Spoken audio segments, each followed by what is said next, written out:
You can tell Bree Hartley, in my opinion, she launched herself into her knee. She did. And I've seen some of the reaction online. And guys, it's despicable. It really is. There's a lot of people celebrating this injury. And guess what? You can imagine who it is. It's members of the old WNBA fandom, the ones that root for Paige Beckers and Angel Reese and Asia Wilson and all the usual damn suspects. What you just witnessed wasn't just Sophie Cunningham defending her family.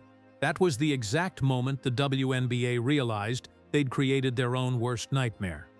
I'm Jax Riley, and while every other channel is treating Sophie like some victim who needs our sympathy, I've been following the digital breadcrumbs, and what I discovered will completely change how you see this entire situation.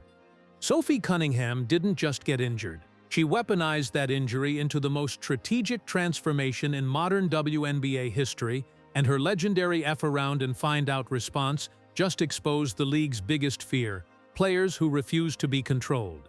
Before we dive into this investigation, if you're tired of surface-level WNBA coverage that treats you like you can't handle the real story, hit that subscribe button, because we're about to connect dots that the mainstream coverage is either too scared or too clueless to piece together. Here's what we're uncovering today. First, the calculated family strategy behind Sophie's injury response that generated over 1.8 million views through coordinated social media warfare. Second, how Sophie turned a season-ending MCL tear into a masterclass in strategic brand building. And finally, the moment her F-around-and-find-out response revealed she's no longer playing by WNBA rules, she's writing her own. The temperature of the online conversation has been white-hot since Sophie went down with that MCL tear. But here's what nobody else is telling you. While every other content creator is focused on whether Bria Hartley was smiling or grimacing, they're missing the real story happening in plain sight. Let me take you back to August 17th, when Sophie suffered that season-ending injury. The official narrative was simple: unfortunate basketball play, prayers up, season over.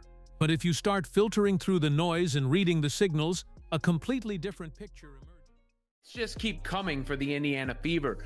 Not unexpected that Sophie Cunningham ruled out for the season, but devastating nonetheless as the injuries just continue to pile up. Of course, Sydney Colson already out for the season, Ari McDonald out for the season, and now Sophie Cunningham out for the season. That's with Caitlin Clark still out and having been out for much of the season. See, that right there tells you everything you need to know about why Sophie's injury sent shockwaves beyond just losing another player. Sophie wasn't just any player. She was the heartbeat defending Caitlin Clark, the energy source keeping this injury-devastated team alive.